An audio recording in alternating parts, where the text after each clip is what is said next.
Yum! Slow cooked chuck roast in the oven. Simple, delicious carnivore recipe. Hey, the Carnivore Gal here, and today we're going to be showing you how to make a slow cooked chuck roast in the oven. So I'm going to let my husband Ben take it over from here. All right, so here's the spices you're gonna need to make this chuck roast, and of course the spices are optional depending on how strict you're on the carnivore diet. But basically what I do is I use this yellow Heinz organic mustard as a binder, and then I've got salt, black pepper, ground cumin, smoked paprika, onion powder, garlic powder, and a little bit of chili. And as I say, you can use any of them, none of them, it's entirely up to you. I will walk you through how much of each I use in a minute. The second thing obviously you're going to need for this recipe is a chuck roast, and you're going to need to know how much that weighs. Now if you're buying the chuck roast from a grocery store, it's going to give you the weight in pounds on the package. Mine actually came from a butcher, so I had to weigh mine, and it was basically 2 pounds 12.5 ounces, but I'm just going to round that up to 3 pounds. And you want to cook this for an hour per pound. So as this is a near 3 pound chuck roast, I'm going to cook this for 3 hours, and I've actually preheated my oven, or my oven is about to preheat to 300 Fahrenheit. So we're cooking this for 300 Fahrenheit for an hour for every pound your chuck roast weighs. Okay, so we've mixed up the dry rub in this bowl. I will put quantities of spices if you choose to use them in the article on the website. And the next thing you want to do, which is really important, is you want to make sure you pat your chuck roast dry with some paper towels. Just remove as much of the moisture as you possibly can. And behind me, as you're going to see in one of the next clips, I've actually got a cast iron pan that's preheating on medium heat too. You can use whatever pan you want to, but I just like using cast iron for this. So what I'm about to do now is I'm about to take some of this mustard, and I'm going to use this mustard as a binder. And I'm actually, oh there we go, I'm going to use that mustard as a binder on the chuck roasts.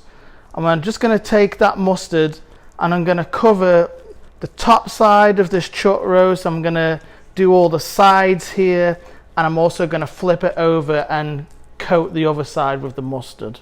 So we've got the mustard all over the chuck roast, which is going to act as our binder. All I'm going to do now is I'm going to sprinkle this chuck roast all over with our dry rub. And remember, you can just use salt, you can use salt and pepper, you can use whatever combination of seasonings, as many as you want or as little as you want.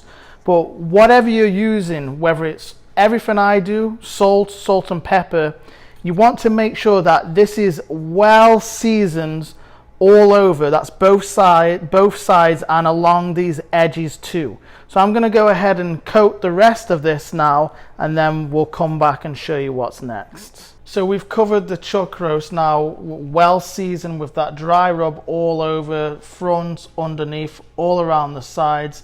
And what I've got now is a piece of butcher paper, and you'll realize what this is for in a little bit. But on top of this butcher paper, I'm actually going to take some of this, this is raw butter from Miller's Bio Farm, and I'm just going to put some pieces of this butter onto this butcher paper. And look how yellow this butter is. Not gonna go crazy there with the butter, but just a little bit, because at some point what we'll be doing is laying this chuck roast on top of this. But before we wrap it up in the butcher paper, I'm actually in a second going to be taking this chuck roast, and behind me I got this cast iron pan which I've preheated to a medium heat. I'm going to put a little bit of that Miller's butter in this pan, and I'm going to sear in the flavors of that chuck roast. So what I do is I will sear it on a minute either side, and then I'll turn it on its edge and I'll sear in all the flavors doing that. So I'm going to go sear that right now, and then I'll show you what it looks like once we lock in those flavors. Puppies. Oh, look at the babies.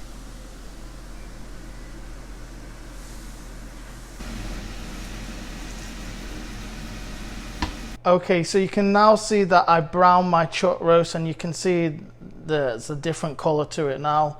I then took my chuck roast and I lay it on top of the butter we'd put on the butcher paper or the non-stick parchment paper. And I've also put some more butter on top of the chuck roast. And this is just gonna add a little more fat, and it's gonna make it overall more tender basically by the time this finishes cooking. Something else I did is I gave my pan a wash, because not only do I sear my chuck roast in that pan, but I actually cook it in the pan inside of the oven. You know, you can use a cast iron pan and put it directly in the oven, or if you've got any other kind of pan that is oven safe, go ahead and use that. Now, before I wrap this chuck roast up, I do like to take a little more of the dry rub that I had left over, and I just like to give it a little sprinkle. I don't use all of it here, I'm just really sprinkling some over the top of the butter and in between that butter. Okay, so what I did now is I took a second piece of this parchment paper, and this is important because this is what's gonna lock in the heat and the juices and make this chuck roast come out really soft and juicy and pull apart. So taking a second piece of parchment paper, putting it over the top, and I just want to make sure, and it doesn't have to be neat, but I just want to make sure that this chuck roast is wrapped up and sealed all the way around in this parchment paper. And once it is, what I'm going to do is I'm going to take it and I flip it over and I put it inside of my cast iron pan. Alright, so another thing I've now done is I've wrapped my cast iron pan in foil. And again, this is important because this is going to lock in the heat and lock in the moisture, which is all critical to making this chuck roast come out nice and soft, pull apart and juicy. And then all I'm going to do is I'm going to take the pan and I'm going to put it into an oven which I've preheated at 300 Fahrenheit. And I'm putting this on the middle shelf of my oven, and it's going to be in there for the next 3 hours because my chuck roast weighs 3 pounds. You are going to cook yours for 1 hour per pound that your chuck roast weighs. So once your chuck roast is done cooking in the oven, what you're going to do is you're going to remove the foil from the top of the pan. You're going to keep that chuck roast wrapped in that butcher paper, and you're going to allow it to rest for 30 minutes, because what that's going to help do is it's going to help that chuck roast reabsorb some of the juices that came out during the cooking process. And trust me, don't skip this step. Your meat will be way more juicy if you just give it those 30 minutes to rest. Okay guys, so I just want to show you what I do now, but I basically take some of the juice from the chuck roast before I slice it up. And this really is just the butter and the natural juices from this roast. There's nothing else in here. But I just ladle this over the top, just a little bit over like that. I'm done with that. But look guys how tender this is. This is how you know that this is going to be good. Look at this. That bone just pulls clean out like that. Now what I want to do is I want to get under my chuck roast, and be careful because you can see this is about to fall apart on me. I'm just going to put it on my chopping board, and I'll show you, I'll just demonstrate how soft this is. I mean, I don't want to shred it too much, but look how that just shreds up like that, guys. It's literally pull apart soft. Now sometimes when you're chopping meats like steaks and stuff, you want to slice that meat against the grain to make sure that it's not chewy. But with this slow cooked chuck roast, it really does not matter which way you slice this, because I mean, look how soft it is. It's just, I'm not even pushing on that knife hardly, and it's just cutting straight through that. So that is our slow cooked chuck roast in the oven. It's delicious, it's juicy, it's soft, and it's easy to make.